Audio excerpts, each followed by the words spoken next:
Okay, so we worked with factoring where the coefficient of x squared was 1.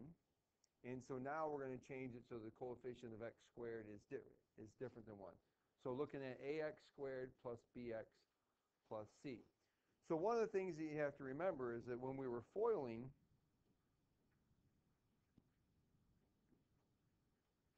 when we FOIL, we do this so that we multiply the two binomials together, which we just worked on with the warm-up.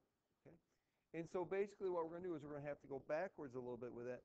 But I have a specific method I'm going to show you on how to factor them if we have an a in front of the x squared. Now, in your class last year, Mrs. Malberg may have showed you a method that was called the box method, right? Did you use that method? Okay, can't remember.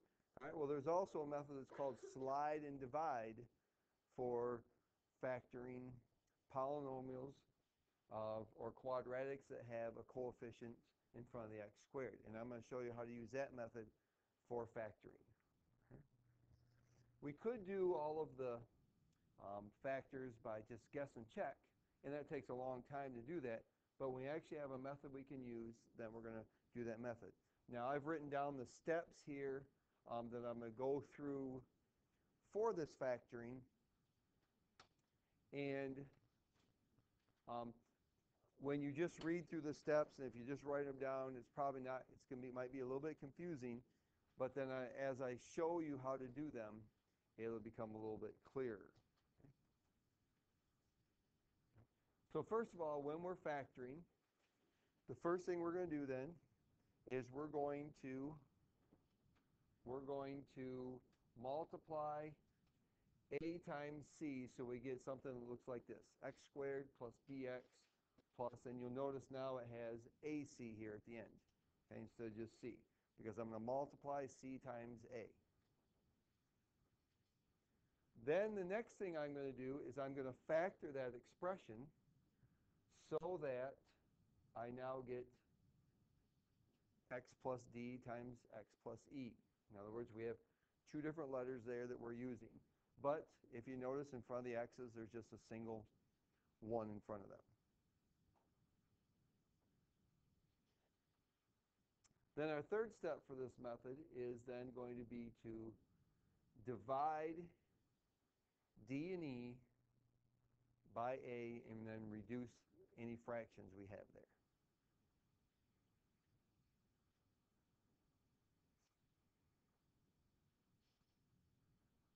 And then the last step is we're going to take the denominators.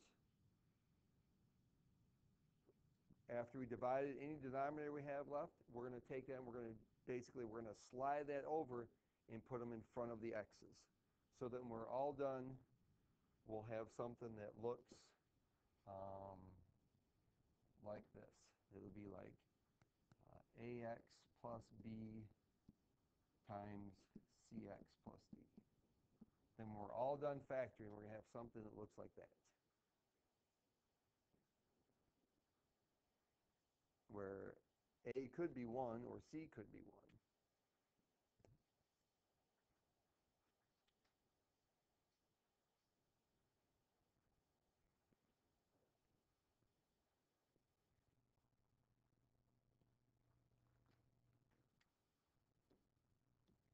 Okay, so let's look at an example. So we're going to take this quadratic function, 6x squared plus 11x plus 4, and we're going to factor it. So when we're all done, we want it to look like this. To where if I FOIL it, I'll get that. Okay. So the first step was we're going to multiply a times c. So we're going to multiply 6 times 4. And sometimes it might help just to identify them.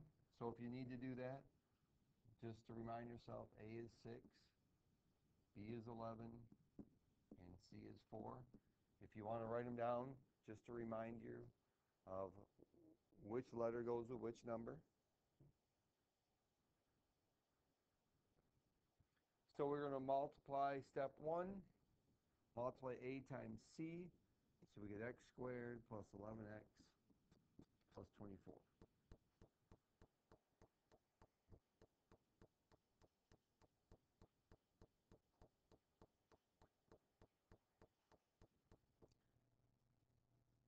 Then step 2, we're going to factor that.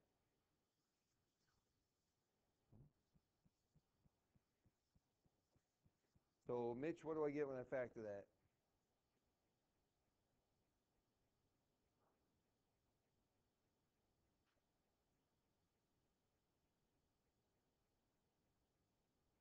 So the factors of 24 that add up to 11.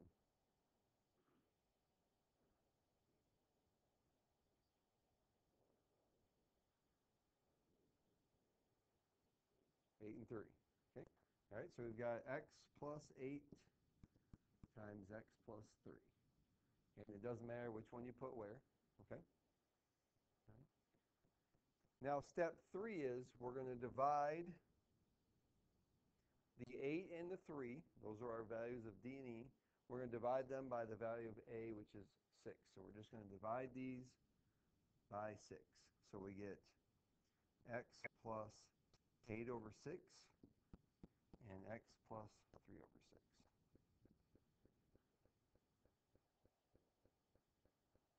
And then we want to simplify or reduce those fractions then. So x plus 4/3 and x plus 1/2.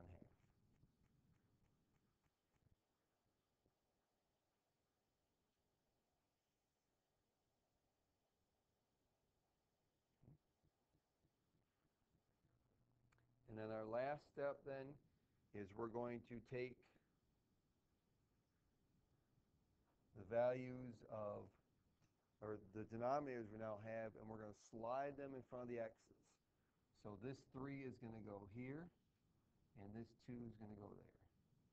So that my final answer is going to be 3x plus 4 times 2x plus 1.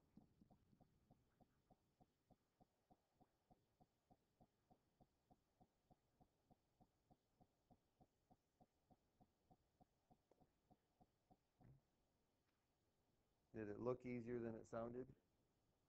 Okay. All right, and doing a couple, you get it. So if I check my answer then, all right, so if I multiply these two together, I get 6x squared. Then we get 3x here and 8x there, which will give me the 11x. And 4 times 1 is 4. Okay. So if I fold it back out, then I got the correct answer. Okay. So there's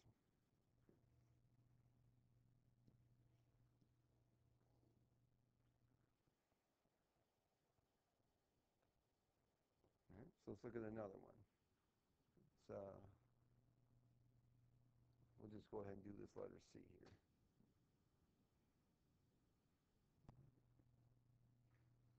We'll do this one. 3x squared minus 16x plus 16.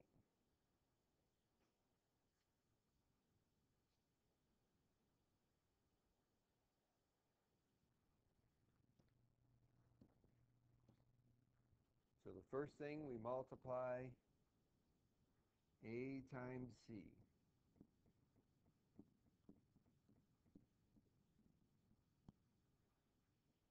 There was another method that we used for a while that was called the box or the X box method, and that method works pretty well doing this too. I think this method is a little bit easier. So for step 1, we multiply A times C, so we get x squared minus 16x plus 48.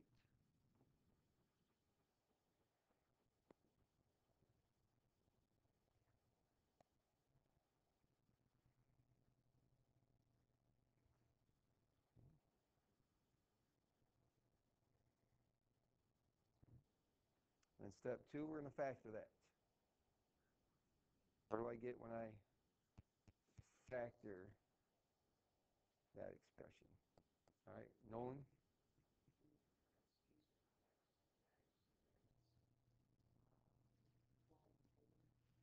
Okay. Are they positive or negative 12s and 4s? Okay. Negative 4, negative 12. Okay, good.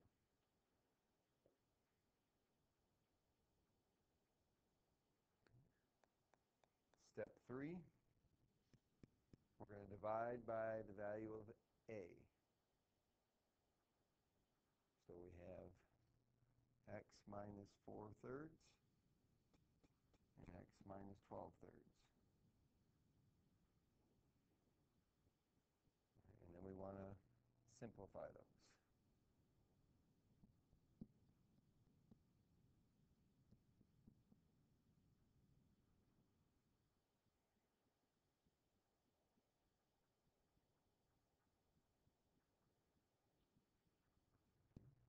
And in this case, we only have one denominator, so we only have one that we have to slide. So that'll give us our final answer then of 3x minus 4, because we're going to slide this 3 in front of that x, and x minus 4.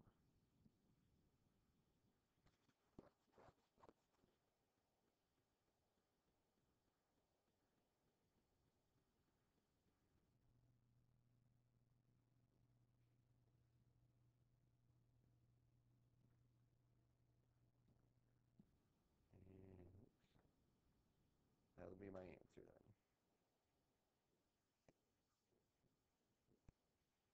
So here we're taking a problem that's more complicated, and we're actually using all of the skills we've learned before, along with just the factoring the simple problems, and making it so it's a problem that I can factor with the easier ones helps me to be able to do that then. So, okay, what do you think? You got that? All right, so let's try the check it out.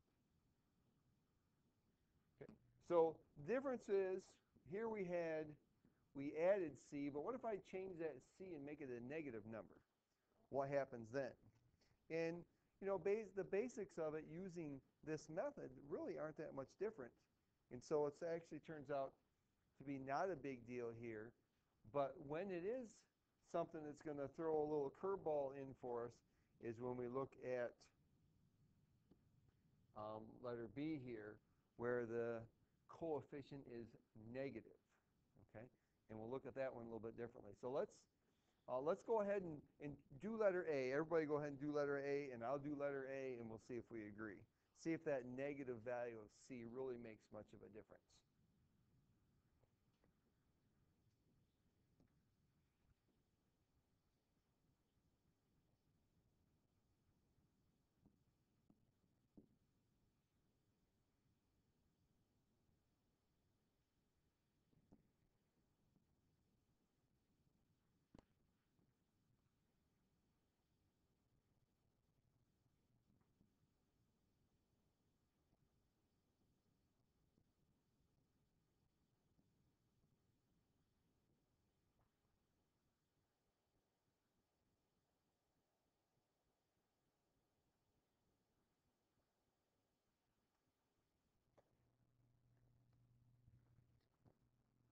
Now, for letter B, the big difference there is we have a negative in front.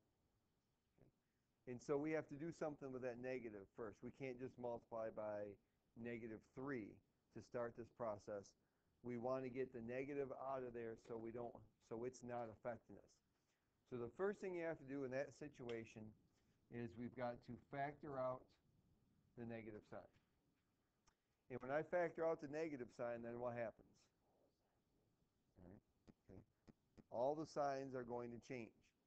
So we now have a positive 3x squared, negative 16x, and positive 16. Now when I do the factoring, I'm going to just concentrate on this part here. I'm just going to factor what's inside the parentheses then. And then when I'm all done, when I write my answer down here, I'm going to have a negative, and then I'll have my two sets of parentheses. Okay? So if the value of A is negative, then the first thing we do is take that negative out, change all the signs, and then we do the same thing. So we multiply by A, so we get x squared minus 16x plus 48. And this is exactly that same problem that we did on the other example then. Okay. X minus 4, x minus 12.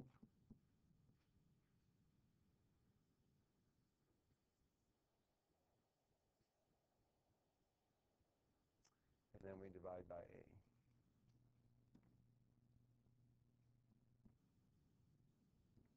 So we'll have negative quantity 3x minus 4